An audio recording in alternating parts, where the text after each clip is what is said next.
This is Democracy Now!, democracynow.org, The War and Peace Report. I'm Amy Goodman. We're broadcasting from Vermont, PBS. This is Democracy Now! As Donald Trump approaches his 100th day as president Saturday, his approval ratings are the lowest any president has had at this stage in generations. A recent poll by NBC News and the Wall Street Journal found just 40% of Americans currently approve of his job performance. Trump took to Twitter to call the poll totally wrong. Well, we're joined now by a pioneering Vermont politician, former Vermont Governor Madeleine Kunin. In 1997, she became just the fourth woman in U.S. history to be elected governor whose husband had not previously served. Kunin was born in Switzerland in 1933, came to the U.S. as a child. She later served as U.S. ambassador to Switzerland. In recent months, she's been a vocal critic of President Trump. She recently participated in the Tax Day March in Burlington, Vermont, and also wrote a piece thanking Trump for, quote, waking us from our slumber. In the article, Kunin writes, quote, "We're becoming a nation of activists. The election of Donald Trump has inspired us to get off the couch and do something. This is a vibrant, sometimes angry, but fundamentally healthy exercise. It's the lifeblood of democracy." Governor Kunin, it's great to have you back on Democracy Now! Thank you, Amy. I'm delighted to be here. So, it's just about 100 days of the Donald Trump presidency. Your assessment? Well, some of what he's been doing was expected because we got a lot of clues during the campaign. But it turns out to be worse than we anticipated because he's going full speed ahead. I mean, everything from yesterday's announcement that he will review 40 monuments, which is national land, public land, to this latest tax proposal, to a stand on immigration, to just gutting the Environmental Protection Agency. So you don't know what to get angry about first because you're being bombarded right and left by things that many Americans vehemently disagree with. So you wrote an open commentary thanking Donald Trump for waking us from our slumber, particularly referring to women. What do you mean? I mean, things are really happening all over the country. And here in Vermont, for example, we had a huge women's march in Montpelier.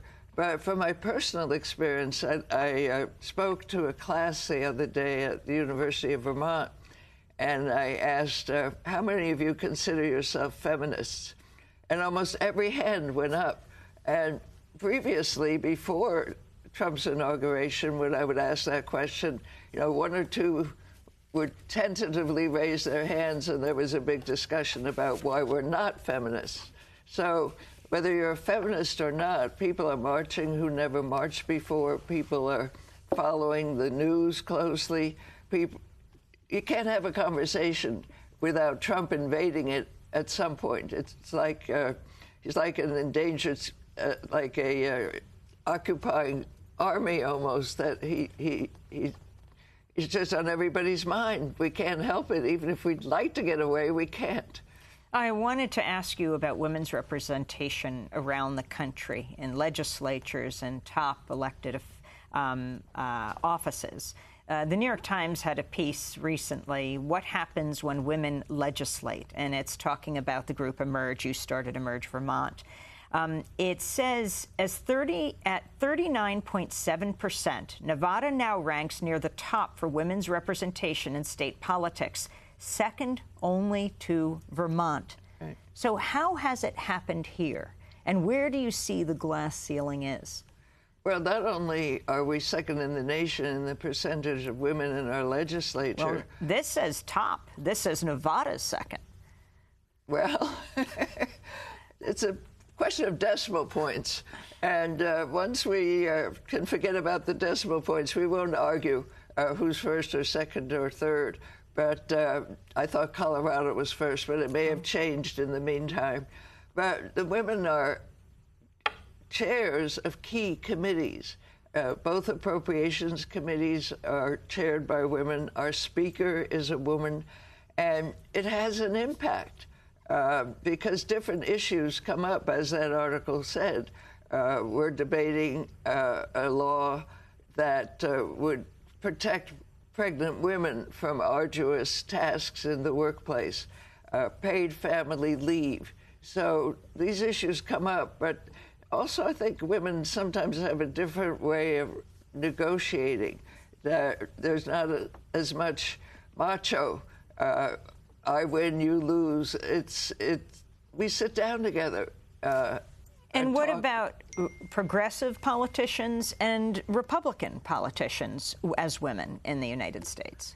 Well, the Republican women have a big hurdle to get over because they won't be accepted by the party if they are pro-choice, if they believe in legal and safe abortion. So that cuts out a lot of people. But progressive women certainly should be on board. I mean, what we're seeing is that we don't want to be observers of the process anymore. We want to sit at the table where the decisions are made, and it's so important for women to be there, and for women who don't want to run for office to support these women in every way, from financial contributions to bringing a casserole for dinner when a woman is running for office because she can't get home in time to cook. I wanted to ask you about perhaps the most prominent woman in the Trump administration, his daughter, Ivanka. Well, just in the last week in Berlin, Germany, President Trump's daughter, White House advisor Ivanka Trump, was booed during a panel discussion at a meeting of women business leaders when she claimed that her father, Donald Trump, is a champion of families. I'm very, very proud of my father's advocacy long before he came to the presidency, but during the campaign, including in the primaries. He's been a tremendous champion of supporting families and enabling them to thrive in the new reality of you hear the reaction from the audience. So that was the panel moderator. Of this event in Berlin, Germany. And that was Ivanka Trump herself talking about her father as the champion of women in the workplace. Well, there's scant evidence of that from everything we've seen. I mean, he has the fewest number of women in his cabinet. I don't know the exact percentage, but the photo op you usually see is a group of men sitting at the table, a famous photo of the Tea Party meeting when there wasn't a woman in sight. His attitude on abortion is taking away the rights of women to make their own health care decisions. That's crucial. And we'll see if the child care, her one starring moment was when she spoke up for child care and for paid maternity leave. But we'll see if that happens and how hard she pushes. But also all her conflicts of interest with her own business dealings. So she's in a very suspect position as far as ethics goes and conflicts of interest. You're one of only 38 women in U.S. history to have served as governor. You're among the first women to be elected in her own right, and you remain the only female governor Vermont has ever elected. Can you tell us a little about your own story, how you came to run for governor, where you came from? Well, I was born in Zurich, Switzerland, and I came to this country at the outbreak of World War II with my mother and brother. But what my mother instilled in us is still the story of the American dream. And I think that gave me a more optimistic view of politics. But I didn't really get interested in running for anything until the women's movement. And I started out in the legislature and lieutenant governor, so I worked my way up the ladder. And I guess I felt that I could make a difference. And I got my education as chair of the House Appropriations Committee. And if you know where the money is, then you can really have an impact. And I feel very privileged. That now, when you say House Appropriations Committee, you mean in the State House, right? Yes, because sorry. Vermont has never sent a woman to Washington. Yes, I should clarify that, which is our only black mark. But we have one lone congressman, as you know. But still, that's not a good enough excuse. But part of what Emerge is aiming at is to elect more women, and eventually, we hope soon, we'll send a woman to Congress and lose that unpleasant distinction. You were born in Switzerland. You were the first Jewish woman governor in any state in the United States to be elected. And you also became the U.S. ambassador to Switzerland. And this was at a controversial time. Yes. When, right, Switzerland's complicity in its banking system with the Nazis was being exposed. I wanted first to get your reaction to the White House press secretary, Sean Spicer, sparking outrage after comparing Syrian President Bashar al-Assad to Hitler and falsely claiming Hitler never used chemical weapons. This is Spicer speaking on the first day of the Jewish holiday Passover 2 weeks ago. You look, we didn't use chemical weapons in World War II. You know, you had someone as despicable as Hitler who didn't even sink to using chemical weapons. So you have to, if you're Russia, ask yourself, is this a country that you and a regime that you want to align yourself with? So, in fact, the Nazis systematically used poison gas as part of its genocide of 6 million Jews and others. The Nazis began experimenting with gas with the specific purpose of carrying out mass murder in the late 30s. After the Nazis invaded Soviet Union, they deployed gas vans to kill hundreds of thousands of people. By 42, the Nazis had set up a series of concentration camps where gas chambers were the main method of killing people. At its peak, as many as 6,000 people, mostly Jews, were gassed to death every day at the Auschwitz concentration camp alone. During his comments, White House Press Secretary Sean Spicer also refused to Nazi concentration camps as Holocaust centers. So, Governor Kunin, your thoughts? I think he must have flunked history because he's so totally naive and unaware of what actually happened. And I think some of that is typical of the Trump administration. People don't believe in research, they don't believe in expertise, and they go by the seat of their pants on a lot of issues, which require expertise. You know, we're sort of in a huge anti-elite universe. In the State Department, for example, there are no people who have a sense of history and a sense of diplomacy and the skill that is needed to be an effective diplomat and serve our country. So I think it was a very important misstatement. You can't call it a lie because he thought he was speaking the truth when we all know that was fiction. You also served as Deputy Secretary of Education under President Clinton. Education's very important to you. I'm wondering your thoughts on the current Education Secretary, Betsy DeVos. Well, her orientation is entirely different from the mission of the Department of Education, which is to support the public school system. And her interest in private education and religious schools is very disturbing because public education is always starved for funding, and student financial aid, I was very much involved with that when I was Deputy Secretary, and we have to find the right way to reduce the huge debt that so many students are left with.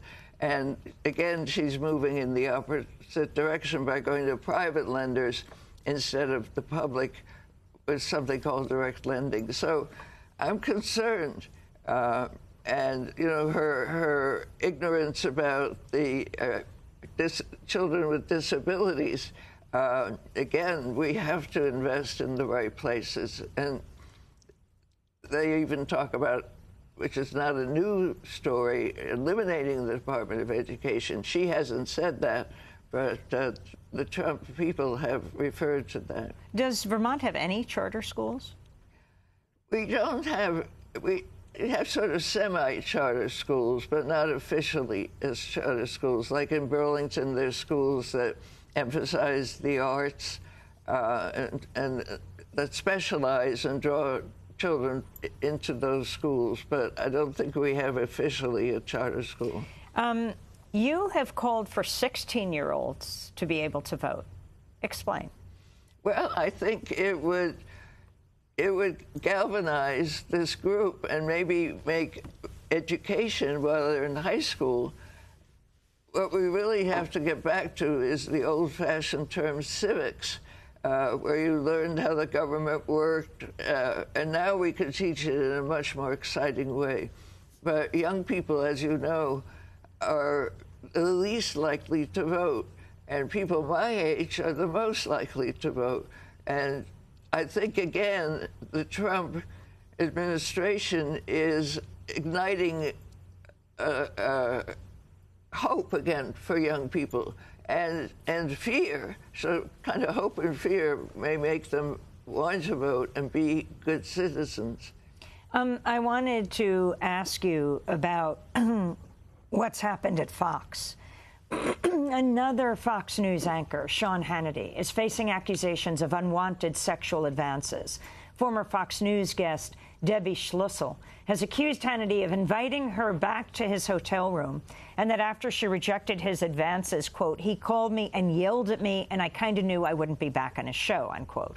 While Schlussel says she doesn't think the incident qualifies as sexual harassment, she says that she thought Hannity was weird and creepy. The accusations come after Fox's top anchor, Bill O'Reilly, was ousted amidst revelations he and Fox paid more than $13 million to settle 5 sexual harassment claims. O'Reilly will reportedly receive a payout of about $25 million, equivalent to 1 year's salary, after he was fired. O'Reilly's payout follows a $40 million severance package paid to former Fox News CEO Roger Ailes last year after he was accused of sexual harassment by more than 20 women. Governor Kunin, you recently did a commentary for VPR, Vermont Public Radio, on O'Reilly. Well, the good news is that women are speaking out. Women are no longer staying silent as we were told to do. You know, if you want to get ahead, don't say anything. Just keep your mouth shut. And these brave women at Fox News took the risk, and it still is risky, to speak out and file their suits and be recognized. And the good news is they had a huge impact. That you know, the biggest man in news, iconic Bill O'Reilly, was toppled from his pedestal, and that sent shockwaves. But it also sent a huge message that we're not going to tolerate this anymore. If you misbehave in a sexual way and make women uncomfortable or you humiliate them, you're out. And I think that gives other women around the country a huge sense of power. And in a way, it comes down to money, because the advertisers, 50 advertisers withdrew, and that's where the action is. And suddenly, you know, the lights went on and at Fox News, and Rupert Murdoch had to say, hey, we got to get rid of this guy. So let me ask you about your own history. You were the first governor in the country to march in a gay pride march. Your daughter came out to you decades ago. Can you describe that experience and how people responded to you? You marched in Burlington. Well, it was early in the gay rights movement, and it was when these parades were very lively and sort of weird and sort of funny. And I gave a talk at the beginning of the parade.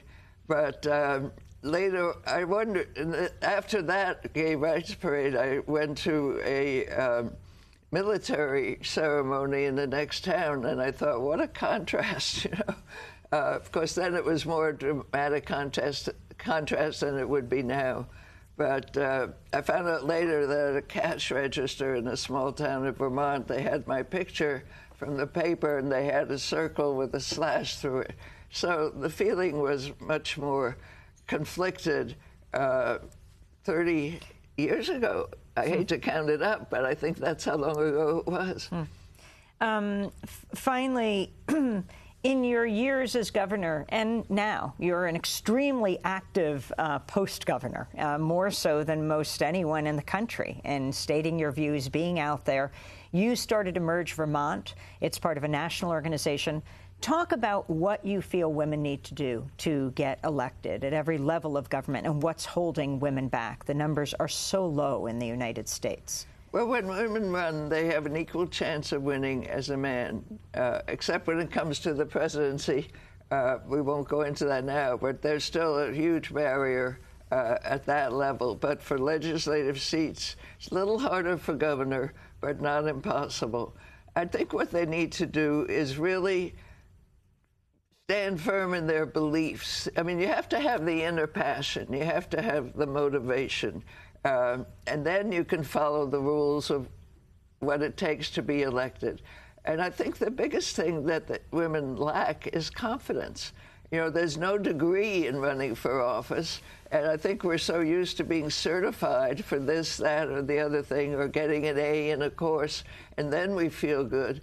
But there is simply a process that can be managed, and I think women are deterred by money, by the funding, by the negativity of politics. It was better in my day, no doubt, but women have to be at the table to make the decisions or be part of the decisions that affect their lives and their families' lives.